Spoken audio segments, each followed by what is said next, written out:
We got more clips from Minicamp. Today we're going to be looking at the Washington Commanders and getting a good look at the rookie quarterback, Jayden Daniels. We're going to watch him work through some drills, throw the ball around, and really sling the rock. But before we dig in, you need to click that subscribe button right now. We're going hard in the paint looking at these rookies every single day. From rookie camp to OTAs to minicamp to training camp, everything in between. We're here to talk about your favorite players, as veterans, the storylines. It's all going to be right here. Click that button. Stop missing out on your favorite players and what they're doing behind the scenes at practice. But right now, we're looking at Jayden Daniels. I got almost 3 minutes of clips here. We're going to roll through them and probably watch them multiple times, just talking ball, like as we should right now. And there's a deep ball. Deep ball city. Deep ball city by Jayden Daniels. Was that caught by Crowder? There's another one. Just tossing it. Letting it rip a little bit. Having a little fun, being loose. See the smile. Another deep ball. And it's a different one. Not a duplicate. Ball gets out there quick. He's got a quick release. You notice that watching the clips and watching them between quarterbacks. The release gets out there quick. Ball's live coming off the hand. Gets downfield. And the Commanders, their media has been good getting clips out on him. I've got more clips on him than any other rookie quarterback. Him and Drake May. Those are the quarterbacks that's getting a lot of clips out there. Ball's getting out there live off the hands. Watch how quick that gets out. He's got a pretty ball. We know he's accurate downfield. News 4 set us up with clips today. Shout out to them. But the ball's getting out there. He's hitting the nets. He's pretty composure too. Look at that. Him and Sam Hartman. Sam Hartman, they doubled up in the draft. They doubled up on the quarterbacks. Sam Hartman, solid quarterback out of Notre Dame. Very productive. Was very good last year. Had some moments. Look at the feet there. Swoosh. Right in the net. Right in there. Jayden Daniels is already acting like a starter. Not acting like a rookie, really. Terry McLaurin said he was very surprised with what he saw out of Jayden Daniels. Very surprised how the ball came out, how accurate it is, how he holds himself. Very surprised. You watch him down at LSU. Accurate downfield. Quick mental processor. Ice water in his veins. And he was getting noticed when he was just a freshman at Arizona State. People had him on notice back then. Things got weird. We had that COVID year and all that. We transferred to LSU. That first year at LSU, he proved that he can go from Arizona State to LSU and be productive. And then he ramped it up. He proved he can go from high school to Arizona State and transition there and become a productive player. I wouldn't say he was one of the best quarterbacks in the country, but he was one of the best young prospects in the country that people were paying attention to. People were paying attention to him. In Devy Fantasy Football, people were stashing him on their teams because of the upside back then. And that was a long time ago. People were doing that. He was a rankable player in Devy Fantasy Football. Jayden Daniels was.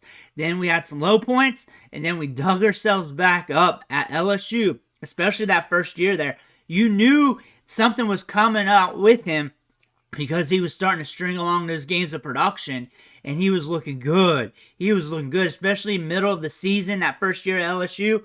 He was looking good there, being productive, accurate ball downfield. And then we got into our second year. We put the clamp on things, productive, and now, first round pick, Washington Commanders, pretty ball. I think they made the right selection. A lot of people were against it. A lot of people would rather have Drake May. I think they're both very good quarterbacks. I think this is an excellent quarterback class. Not all of them are going to hit because that's how quarterbacks work. The hit rate's not 100%. It's like 37% or something like that for first-round quarterbacks. But from what we see here, we do have some pieces. We got Terry McLaurin. Jahan Dotson had a very good rookie season. Last year, it dropped. We didn't have the greatest quarterback play last year. But if he can really tap into what we saw at Penn State and his rookie season, you got another guy catching passes there for him. Ben Sinnott, a tight end they picked up. They got some options there. Zach Ertz. Eckler's there. They got some dudes. Brian Robinson carrying it between the tackles. All he has to do is step up. All he has to do is just go out there, play ball, and be chill. Sling it around. He's got some upside. Expect some rookie blues and expect a rookie ramp up. Be patient with him, Commanders fans. Be patient with him. But he does have some goods in his game. What I like about him is accurate downfield. I like that quick release. And it's there every time.